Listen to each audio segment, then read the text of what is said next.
Salutations, everybody. It is Matty here today, and we are sitting down to dissect that Todd Howard interview from earlier this week. So yes, we'll be talking about Fallout, Starfield, and Elder Scrolls 6 in grand detail. Todd gave me some answers that I had to keep my cool, remain professional on the camera, but there were also some answers I wasn't totally in love with that I pressed him for additional answers on, and I want to talk about that here today. But there was no way I could open this video up without just taking a moment to thank you all. I'm going to try to do this in as sincere a way as possible. So pardon me for kind of taking a few minutes here in the opening of the video just to discuss things leading up to this moment, because I don't want to do the typical YouTuber, thank you viewer for your support. I wouldn't be here without you. Like, it means way more than that. Truthfully, I can thank you all every day for giving me the life I live. But this week has been one of the best weeks of my life, and it came at the perfect time because yesterday was my birthday, and so my birthday, I'm more reflective than celebratory. Thank God I have my fiance who can pull me out of that mindset and make me have some fun.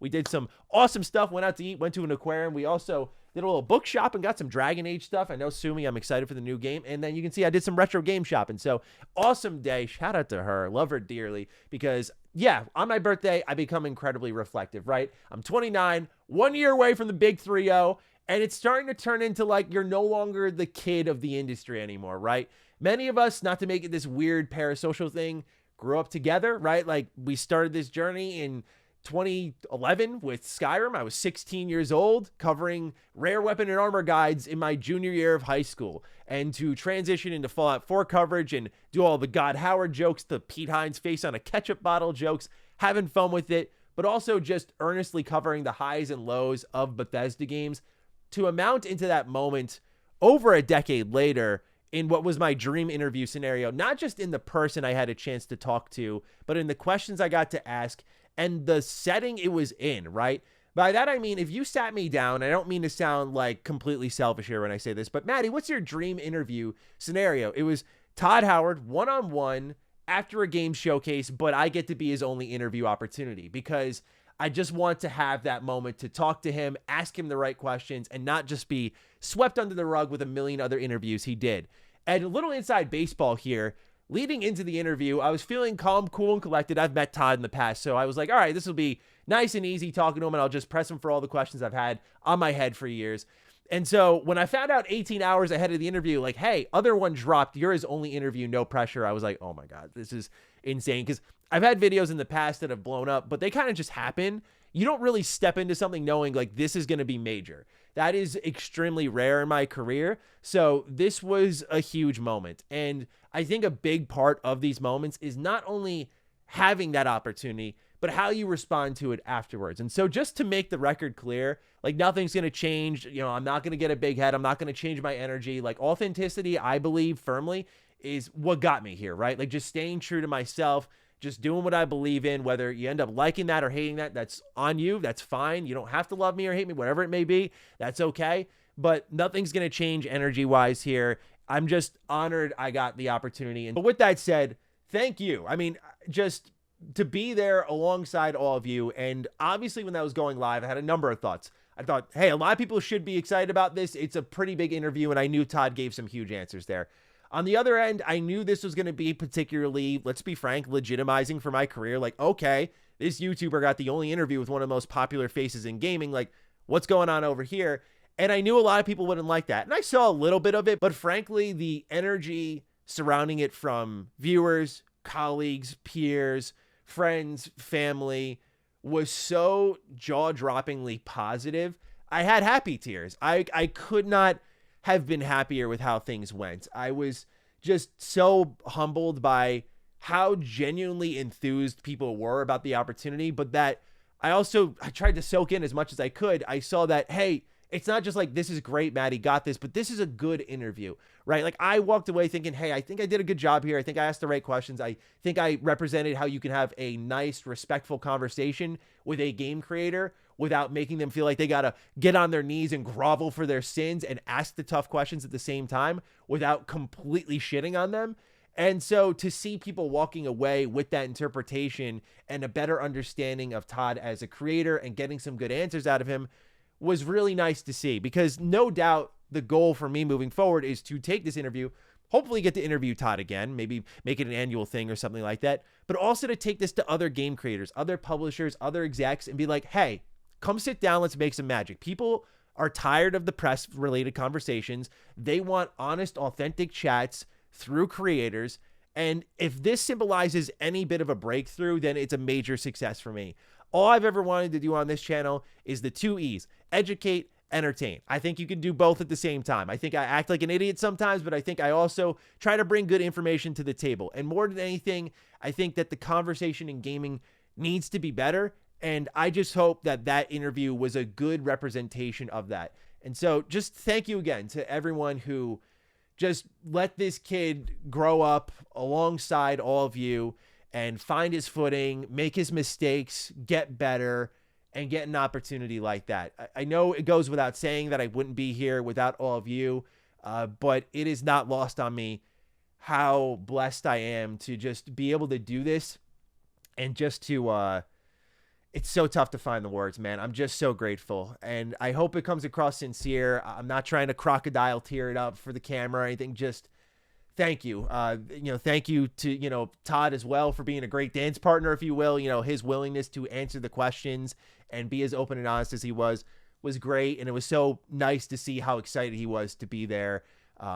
It was just wonderful. And so thank you for letting this kid's dreams come true. And like I said, as I approach 30, I guess I'm slowly not becoming a kid anymore. And like, there's that bit of reflection. It's like, okay, like what's the maturation of Matty look like in the games industry? And so I hope conversations like that are a big part of it moving forward. I will be putting out my feelers, and hopefully there's change there. Anyway, I can't say it enough. Thank you. Thank you. Thank you. Thank you for just being behind me and supporting me earnestly and condemning me when I was wrong or being critical of me in the past. It's all amounted to making me better. So thank you. And with that, I do want to talk about everything that Todd shared in this interview. So let's get into it. Shared a lot of information about Fallout, right? He talked about how there's no real rush to make a new mainline Fallout game. And in a sense, people kind of missed it, I noticed, but he inadvertently assured that there are things still happening with the Fallout franchise that are unannounced. He said right there, like, I can't talk about certain things happening because a lot of people are like, why didn't you ask about like Fallout 3 Remaster? I'm like, it couldn't be any more obvious at this point in time. Like, he's not going to confirm it on my interview, no doubt about it, but it could not be any more obvious than right then and there when he just confirms, like, yeah, we're not doing a mainline thing, but we're also working on other things, and it's good to miss the mainline stuff. Like, it's got to be the Fallout 3 Remaster. Like, the answer is right there. He already kind of suggested it with the Kind of Funny interview.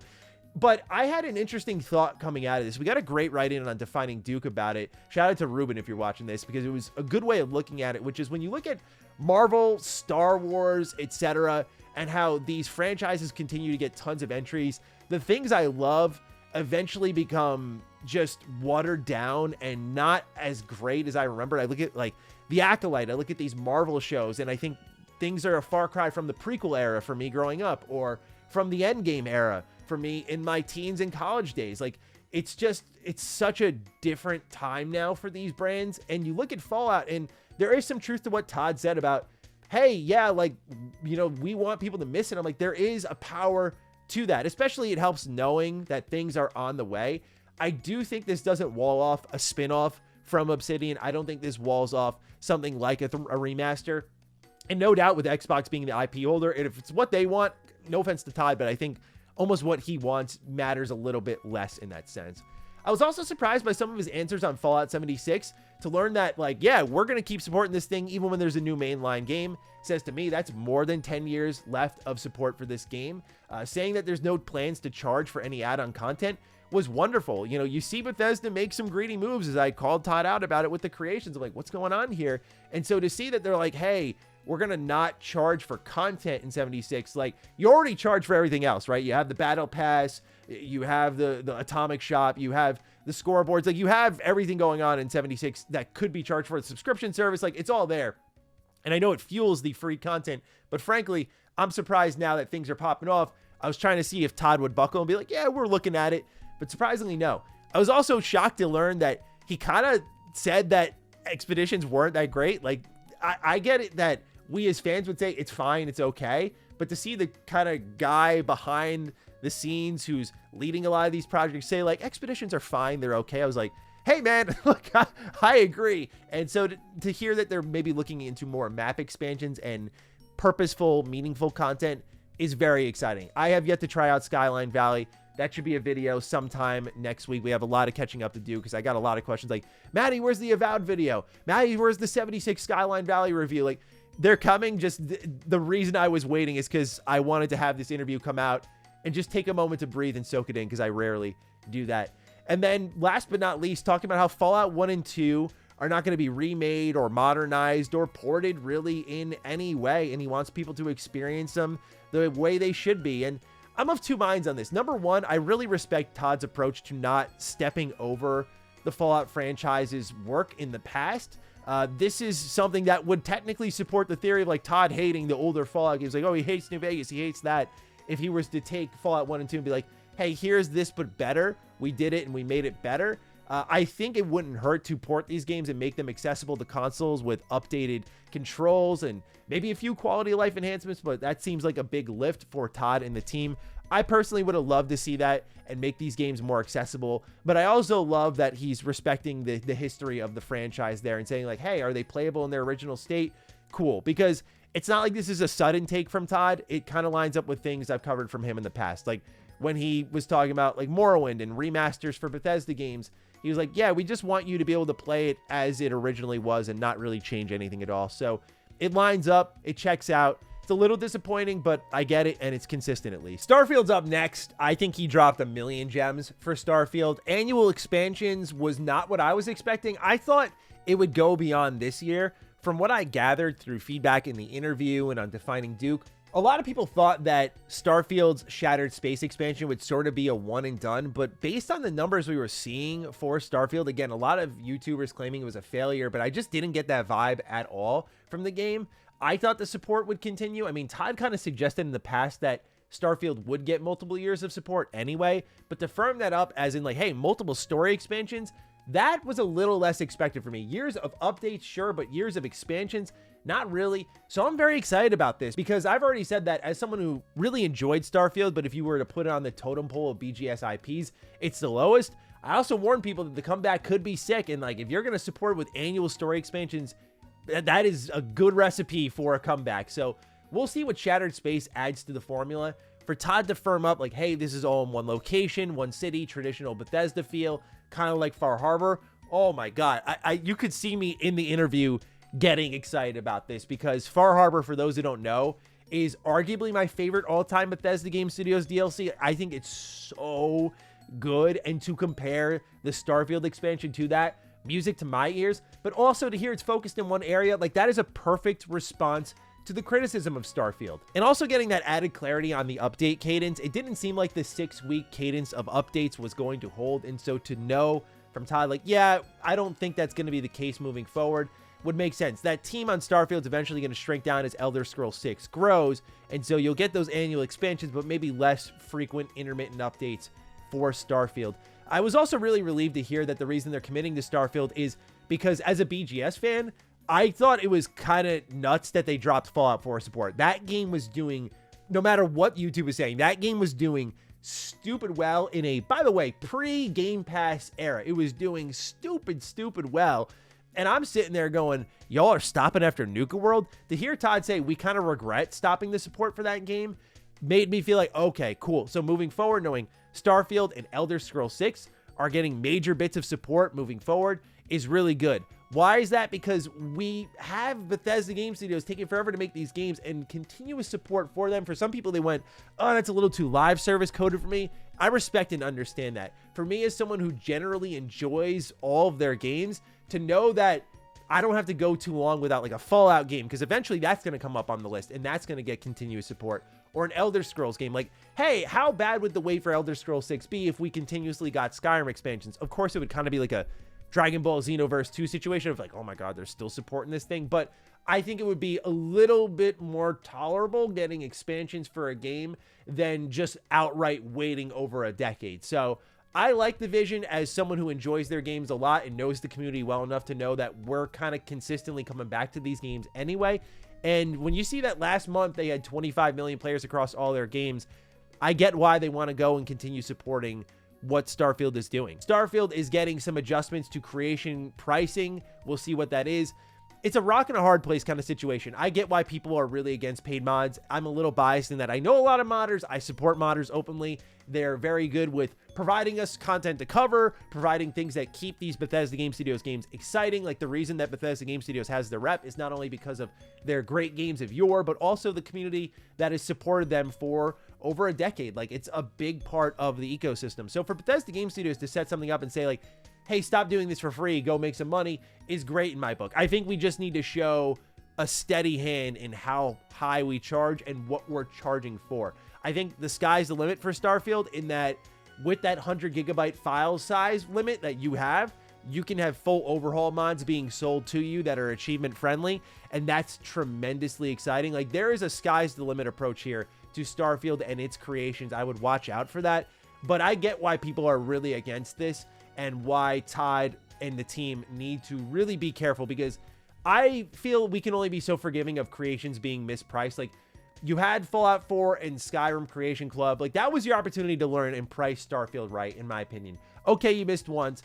I think that's the end of the road for your oopsies with this system. Like it's time to get it right, in my opinion. So hopefully they adjust properly. I'll keep an eye out for what changes end up being there. Lastly was Elder Scrolls 6, which we got a surprising amount of info for. I was really shocked by this one because I thought Todd would be more cagey than he actually was. To learn that Elder Scrolls 6 is being built off of Starfield's technology. Pretty safe assumption, but knowing that, it gives room for pretty educated speculation because you see how each BGS game shares systems, right? So I hear that and I'm like, okay, you have a spaceship building system. And I imagine, based on the community speculation, that boat building will likely be a thing in Elder Scrolls 6. Many people immediately thought, oh god, procedural content, what's that going to be?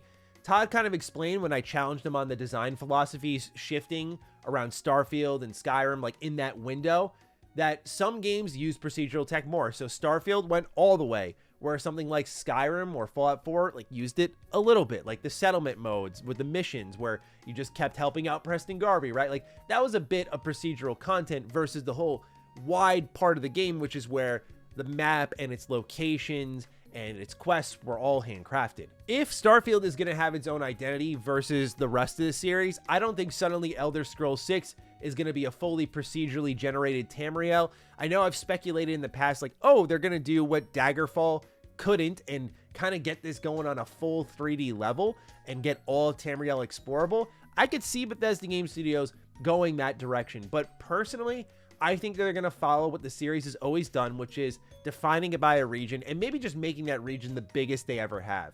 Todd talked about pushing things forward in other ways. I feel like war has been very prevalent in each of the last couple of Elder Scrolls entries in Skyrim and Oblivion, and I could see something like destructible environment playing a factor in the way Todd defined pushing the tech beyond what's there for Starfield. That's just a guess, but I think when you look at even Elder Scrolls Online, like all these entries have tried to capture big battles in the most unelegant ways imaginable, and that's kind of part of the charm growing up with them. But looking at it now, like, okay, it's going to be like 2026, 27 by the time we get this game's maybe 28. Yeah, like I'm hoping that we get a good feel of a big battle, a big war that looks like, oh my god, this is crazy. This is what I imagined when I thought of an Elder Scrolls war. No spin-offs was a little bit disappointing to learn, but I get the logic at this point in the race. I think the time has passed for it, you know, especially if you're planning to do, as I mentioned earlier, annual support of some kind for Elder Scrolls 6. There may not be that need for more spin-offs outside of feeding fans other experiences with Elder Scrolls, but that's usually a move done by companies to build intrigue around the franchise to then fuel the next mainline entry. At this point, you're a couple of years away from Elder Scrolls 6. Like, do you need to spin up something new when people have already waited this long? The reality is this is something that should have already been happening. That's an oversight on Bethesda Game Studios' behalf. I get how Todd says, like, hey, this doesn't really answer anything at this point in time, right? It's Elder Scrolls Skyrim, and there's this big wait, and if I gave you an immersive sim or a tactics game, it's going to be like, well, where's Elder Scrolls 6? I do disagree with the mindset that, like, oh, you have a small Fallout game idea. Let's put that in 76, because I should have explained a little bit better. My small Fallout game idea that I have in my head is not a traditional Bethesda Game Studios game idea. It is a spin-off of Fallout, but not in your traditional sense. It's still something I want to talk to Todd about one day, but I should have pushed on that as well. But that's kind of what happens when you're managing all the notes there. I knew I had about an hour or so, give or take, so I had to make sure I was moving on to things next. So there was room for me, I feel, to improve for sure and do better for another interview. But overall, I was really happy with it and could not be more thrilled by the reception. And so thank you all again. Thank you again for having my back up until this point. And again, as I said earlier, nothing's going to change. Energy is going to be the same. Ego is going to be the same. I always think it's about how you respond to these big moments that really defines you in your career. So thank you again for supporting. Here's to another Todd Howard interview, and whoever ends up wanting to chat with your boy, we'll see. With that, take excellent care of yourselves, and I'll catch you in the next video. Stay sexy, stay active. I love you all. Peace.